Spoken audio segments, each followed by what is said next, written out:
Hi there. Hi there, Gianna. It's Fr.Francis McKee. I heard your struggles and questions that your mom was telling me about, and I thought I'd do a small YouTube for you. And if there's any other teenagers who want to listen, they're welcome to do that. Boy, I sure feel for your struggles.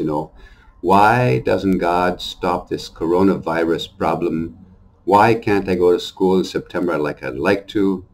Why don't the grown-ups just do something and fix it properly? Why are they making mistakes? It all seems kind of unfair, doesn't it, eh?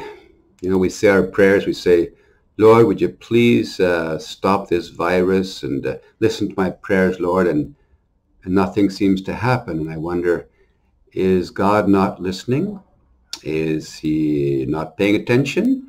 Or maybe, worse yet, maybe he doesn't even exist. Yeah, why does God allow the coronavirus to make people sick and stop our fun in the playgrounds and the gyms and our sports? And oh my goodness, it's very difficult. And so I'd just like to share a few thoughts with you, if you don't mind, because your mom had mentioned it really kind of has been shaking you a little bit, just like it shook me when I was your age, and it still shakes me. I need to say something right off the bat, Gianna, is that I don't have all the answers, and nobody does. That doesn't make things easy. It's not a cop-out. It simply means that we all of us have to, whether we're young or whether we're old, have to realize that we just don't have much control over a lot of things. We have some control, but not very much over a lot of things. And so here's a few thoughts I'd like you to just leave with you, Gianna, if it can be any help. I think that the difficulties with why we have these coronavirus problems and why some of the grown-ups disappoint us with their leadership is something that's always happened. Adults, just like young people, are not perfect, and they made bad mistakes. They make choices which are not good, and people keep doing it. We all make mistakes. We all don't see clearly, and we don't really all have the answers. So maybe here's a few things for you to think about, Gianna. First of all, I'd have to say this, that God has almost like two wills, just like you do and I do, almost like two wills. The first one is God wills that life would be beautiful. God wills that we would get along well. God wills that human beings would share the goods of the earth with each other. God wills that we would care for each other, that we'd share, that we would take care of the poor. God wills that we would live more simply, that we'd take care of our good earth. God wills that we would enjoy each day. That's his will. And more than that, of course. But God also has what we call a permissive will. God allows things to happen. He doesn't necessarily want them, but he allows them to happen because he doesn't want to interfere with human choice and with the laws of nature. And so God permits things to happen. Let me give an example what I mean by that. God allows nature to have volcanoes. There are volcanoes, beautiful volcanoes. I've seen some in Indonesia. They're wonderful. But when they explode, boy, they sure kill a lot of people and a lot of animals and destroy a lot of trees. So volcanoes have two sides to them. One side is they're very beautiful, but they also can be very devastating. So God permits that the nature can follow its basic rules, and so nature, allows great storms, and so we see the wonderful storms, but also sometimes the storms can cause devastation. So God's permissive will means that he allows things to happen which may not necessarily be what he wants, but he allows it to happen because he doesn't want to interfere. For example, it happens with us too, like we would like our friends to get along, we'd like to be good friends with people. We like to share our things and our activities with people. But sometimes people are mean. Sometimes people are thieves. Sometimes people are gossips.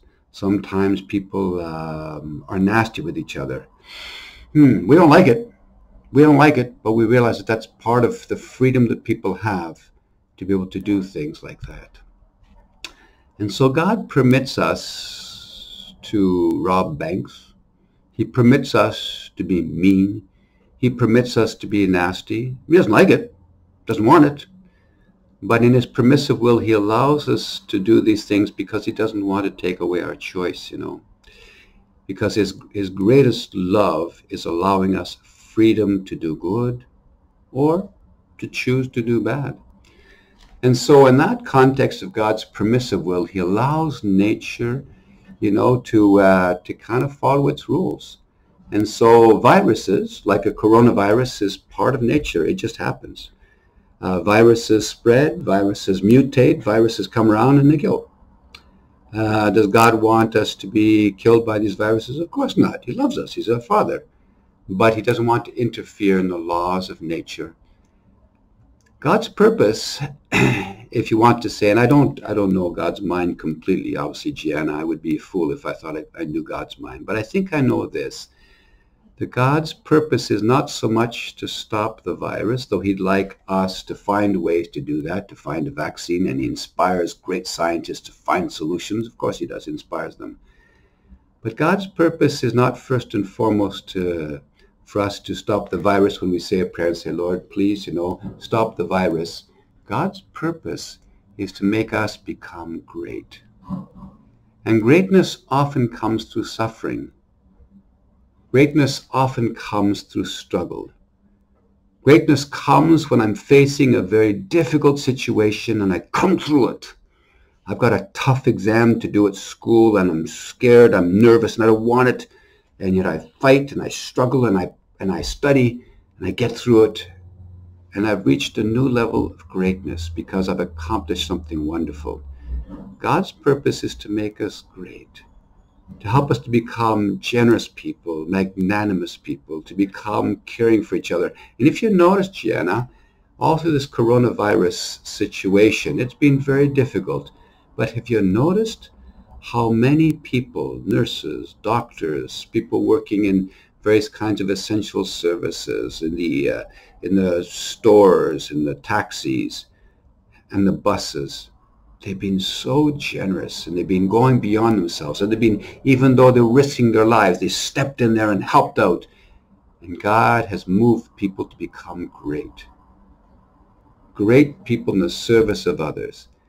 And so God's purpose is to make us saints, to make us great, to challenge us through the events that he permits to take place, to make us good people. And so his purpose is not first and foremost to stop all earthquakes and all pandemics and stop all volcanoes exploding or hurricanes happening or fires taking place in homes. These things happen because nature takes its rules and God permits it to happen.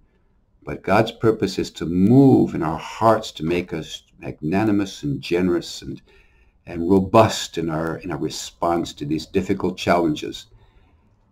And even though he gives us permission to be mean, he also has a little trick up his sleeve. He's given us a conscience. And that conscience which he placed in us, which is tickled by the Holy Spirit, is always, even when we do things which are bad, are tickling our little conscience, inviting us to do good. Even though we're doing the worst thing, something inside says, stop that, don't do that, stop that. God is pretty tricky, Even though he allows us freedom, he's got his little voice in our conscience saying, you can do better than that. Come on. I know you can. Go for it. Try harder. You'll do it. God's our cheerleader. You know that, eh? So in the pandemic, God is our cheerleader. God's purpose is to make human beings great. And unfortunately, it's through the permissive will of the Lord where bad things happen that he allows us to become great in the service of others. Saints, we call them in Catholic language. And it's a tough road to go in. But you as a young person, only in your early teens. You've already seen how life can be very challenging, but you've got two choices, Gianna, in front of these difficult situations of friends who might be nasty, of people who might be mean. You can either become mean just like them, or you can choose to become a great person who steps beyond that and tries to make a difference. Yes, there are adults who've disappointed us by their leadership in facing this pandemic and have made bad decisions and telling us not to wear masks, it's not important, all these kinds of things, and some bad leadership. But we're all frail beings. And I guess the real question is not so much, have they done a lousy job or a good job?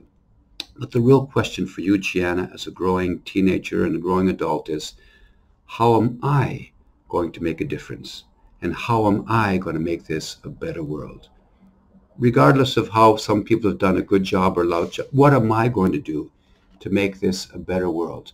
And that's the only thing that I can contribute really that's going to make a big difference in this world. So courage in front of all these difficulties. The Lord is not a Mr. Fix-It. The Lord is calling us to greatness in His service. So courage, Gianna, it's tough. And every generation of young people have been through these difficulties as well, different kinds. My own mother, who's now 90 years old, she had to face, when she was your age, a war in Europe. And she was watching people bombing the houses beside her and blowing people up and shooting them. And she saw that, and she made a decision. She made a decision to build a family, to love her children, and to take care of others. And that made her a great person. So you do the same. So to you and all teenagers who might be kind of scared by all of this, life is like this. God permits all sorts of things to happen in the course of your life. You'll see lots of things, mostly wonderful, but some will be very tough to go through. And when the tough comes, when the crisis comes, it's an exciting time. It's God saying, come on, guys, you're going to make it. Make a big difference. Change this world and make it more beautiful. That's the wonderful challenge of our cheerleader God. So courage, and the Lord bless you and all teenagers. In the face of this pandemic, let's not be afraid. Let's ask the Lord to give us courage to make a difference and make this a better world. The Lord bless you, sweetheart. Bye-bye.